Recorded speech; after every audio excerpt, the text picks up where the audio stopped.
네, 여러분 안녕하세요. 모아경제TV 김민성 전문가입니다. 주식 전문가 활동을 한 10년 이상 진행을 하고 있는 이제 전문가고요. 네이버에다가 김민성 대표를 검색하시게 되면은 제 이력이랑 유튜브도 그렇고 네이버 카페도 나오고 있으니까 오셔가지고 많은 소통해 주시길 바라도록 하겠고요. 작품 활동 보시게 되면 관련 활동에 엄청나게 많은 활동을 하고 있습니다. 이거 외에도 이제 오프라인으로 강연회도 꾸준하게 진행을 하고 있다 보니까 다방면으로 좀 바쁘게 움직이고 있고 다양하게 활동을 하고 있는 전문가가 직접 여러분들한테 인사이트를 공유드리고 있다라고 보시면 좋을 것 같고, 올라오는 영상들 지속적으로 놓치지 않고 보시기 위해서는 잊지 마시고 구독이랑 좋아요 한 번씩 눌러주시길 바라도록 하겠습니다. 저희 모아경제TV에서는 하루 2,000원으로 경제방송 수익률 1등 전문가의 탑픽 종목과 VIP 리딩을 제공해드리고 있습니다. 실시간으로 제공되는 최신 투자 정보와 주요 매매 전략까지 받아가세요. 신청 방법은 영상 설명 고정 댓글란에 링크 남겨두었으니 제대로 된 곳에서 부담 없는 가격에 앞으로 좋은 수익 이어나가셨으면 좋겠습니다. 네, 이번에 이 기사를 보셨는지 모르겠는데 타노스라는 명칭이 붙으면서 젠슨왕이 양자 컴퓨터에 대한 관련주들을 박살을 내고 있습니다. 그래서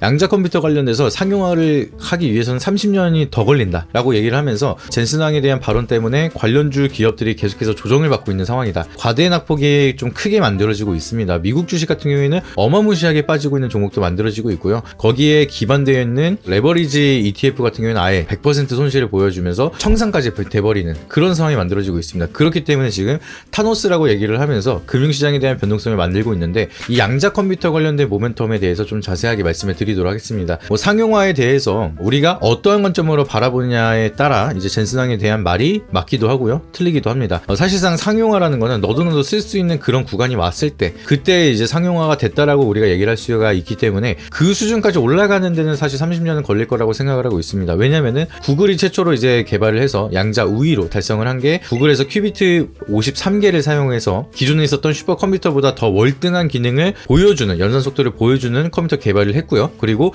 5년이 지난 지금 이제 53개에서 105개로 이제 증가가 됐습니다. 근데 53개에서 105개로 올라오는 데까지만 해도 시간이 5년이 걸렸는데, 흔히 말하는 비트코인을 뚫을 수 있는 양자 컴퓨터를 개발하는데 큐비트가 1300개가 필요하다라고 얘기를 하고 있습니다. 그렇기 때문에 아직은 갈 길이 먼 상황이다라고 보시면 좋을 것 같고요. 그러더라도 이미 상용화를 떠나서 이미 양자 컴퓨터에 대한 개발은 들어갔기 때문에 앞으로 여기에 대한 개발 속도는 앞으로 더 빠르게 이어질 수밖에 없습니다. 그리고 이 상용화 자체가 어려울 수밖에 없는 게, 이제 구글에서 양자 컴퓨터를 개발했던 거는 초전도체를 사용을 하면서 이제 영하로 계속해서 온도를 낮추면서 사용을 해야 되는 컴퓨터이기 때문에 우리가 흔히 말하는 MRI 같은 경우에도 사용을 하긴 하고 있지만 너도 쓰고 있는 상용화까지는 아니거든요. 금액도 비싸죠, MRI 같은 경우에는. 그렇기 때문에 양자 컴퓨터가 지금 개발은 되어 있고 거기에 대한 오류도 굉장히 적다라고 하고 있지만, 정말 실제로 쓸 수 있는 한정적인 직업군, 이제 정부나 아니면은 보안 컴퓨터를 사용하는 그런 보안 사업부 뭐 이런 쪽에서만 사용을 하면서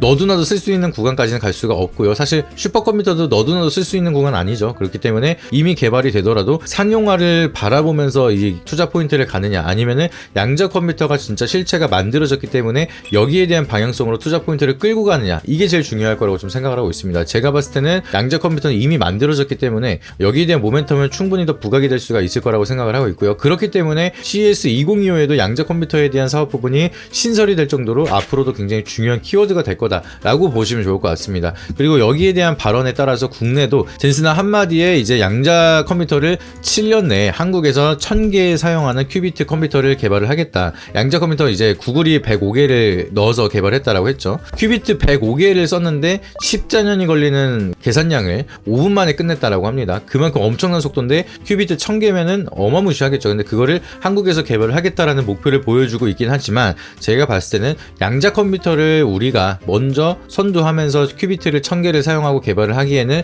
사실 너무나 역부족이다 라고 보시면 좋을 것 같습니다. 그래서 슈퍼컴퓨터 때도 마찬가지로 IBM이 2018년 이후에는 계속해서 강대국을 유지하고 있었어요. IBM이 개발한 그 슈퍼컴퓨터에 대한 성능이 굉장히 월등하기 때문에 그 전까지는 중국이랑 일본이 좀 강대국으로 이어지고 있다가 미국이 한번 이제 돈을 풀기 시작을 하면서 개발하니까 거기에 대한 강대국을 놓치지 않았거든요. 그러고 있다가 구글에서 먼저 선두적으로 양자 컴퓨터를 개발하면서 여기에 대한 선도국가 역할을 우리 우리나라가 뺏을 수가 있겠느냐라고 생각을 하고 있습니다. 그렇기 때문에 제가 봤을 때는 사실상 이제 우리나라가 먼저 큐비트 1000개를 사용하면서 개발하기에는 어렵다라고 생각을 하고 있고요. 그러면은 양자 컴퓨터가 개발하면은 좋은 점도 있겠지만 나쁜 점도 분명하게 있습니다. 이 나쁜 점이라고 하면은 기존에 있었던 모든 패스워드는 무용지물이 되기 때문에 양자 컴퓨터를 통해서 해킹을 할 수가 있는 수준이 된다라고 하면은 모든 금융체제나 개인정보체제는 모두가 무너질 수가 있는 상황이고요. 뿐만 아니라 금융정보라든지 여러가지 국가에 대한 기밀문서 이런 것도 다 뚫릴 수가 있는 상황이 될 수밖에 없기 때문에 양자 컴퓨터가 이제 만들어졌습니다. 만들어졌고 여기서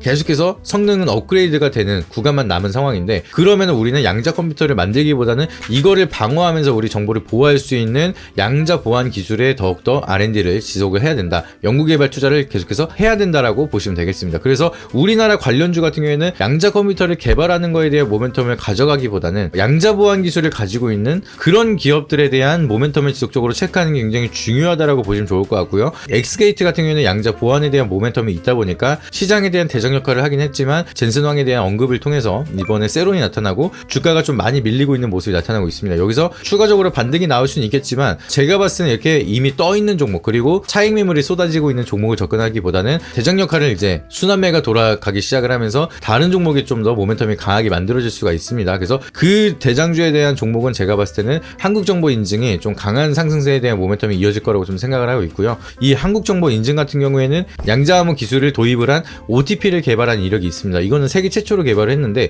우리가 아까도 제가 잠깐 말씀을 드렸던 것처럼 양자 해킹이 도입이 되기 시작을 하고 이게 너도나도 해킹에 대한 기술력이 높아진다라고 하면은 사실 모든 보안망은 무용지물이 되기 때문에 양자 보안으로 모든 체제를 바꿔야 되는 상황이 옵니다. 그렇기 때문에 여기에 대한 통신망 구축도 다시 바꿔야 돼서 통신 장비도 이제 연관성 있게 좀 바라보고 있는 뷰도 있지만 한국정보 인증 같은 경우에는 이제 금융권에 대한 보안이 가장 중요하기 때문에 OTP에 양자 기술이 들어가는 게 굉장히 중요합니다. 사실 주민등록증하고 OTP만 뺏기면요 이제 내가 갖고 있는 모든 재산이라든지 모든 정보 인증을 다 할 수가 있는 상황이 오기 때문에 OTP가 이제 보안 정보에서 굉장히 중요합니다. 이 보안에 대한 모멘텀이 지속적으로 이어질 거라고 좀 생각을 하고 있고요. 이제 앞전에서 작년에는 딥페이크에 대한 우려감 때문에 개인정보라든지 이제 워터마크에 대한 중요성이 계속해서 어필이 되고 있는데 양자 컴퓨터에 대한 모멘텀이 다시 한번 더 부각이 되기 시작을 한다라고 하면은 다시 한번 양자 보안에 대한 모멘텀 그리고 세계 최초로 OTP를 양자 기술을 도입을 해서 개발을 한 한국정보인증에 좀 강세를 보여줄 가능성이 높습니다. 여기에 대한 모멘텀 이제 바닥에서 추세를 한번 돌리고 나서 젠슨항에 대한 얘기 때문에 잠깐 조정을 받았지만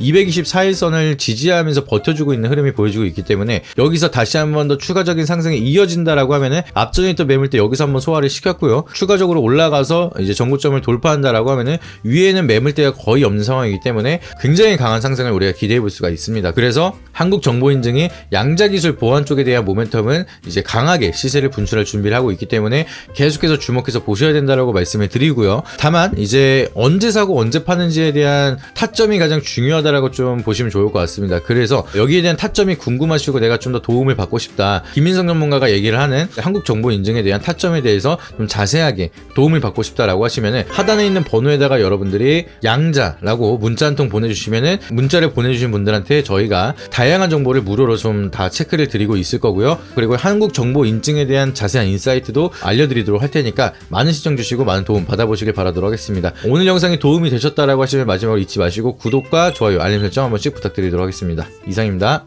앞선 영상 속에서 말씀드린 투자 전략 노하우에 대해 더 자세히 알고 싶은 분들은 지금 바로 영상 설명란 혹은 고정 댓글을 확인해 주시면 됩니다. 현직 경제방송 전문가님이 직접 운영하시는 카페 링크도 첨부해 두었으니 가입하셔서 시황 브리핑과 교육 자료도 함께 받아보시기 바랍니다.